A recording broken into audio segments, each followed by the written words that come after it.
Social media पे इतने मुतारक हैं कि हम इसका अंदाज़ा नहीं कर सकते। इनकी किताब भी इश्क है शायरी छपी हुई है।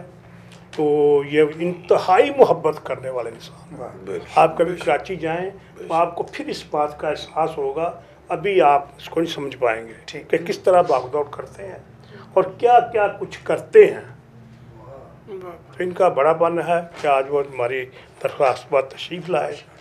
तो कुछ लोग पढ़ चुके हैं। अब मैं असगर पहलवान जो कबड्डी के इंटरनेशनल कमेंटेटर हैं, बड़े घोड़सवार हैं, जो ऐसे सुनाते हैं। किताब भी शाया हो चुकी है। हाँ, 2 किताबें शाया हो चुकी।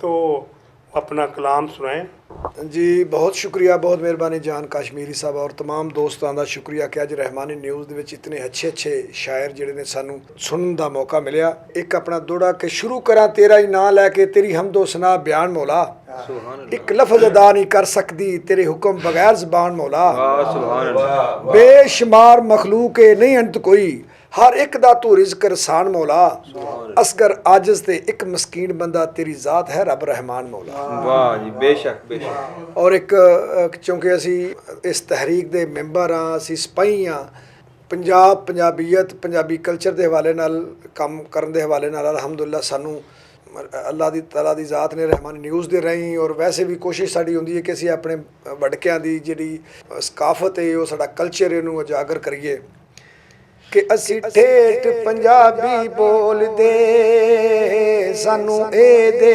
उत्ते मान होए, असी ठेठ पंजाबी बोलदे सानू ए दे उत्ते मान, सानू मां ने लोरियां दित्तियां यारो ऐसे विच ज़बान, जेड़ा मां बोली नू भुल जाए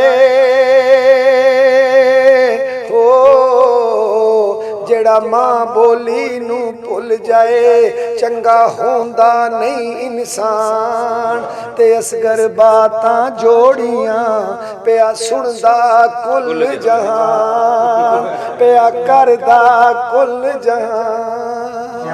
बहुत शुक्रिया।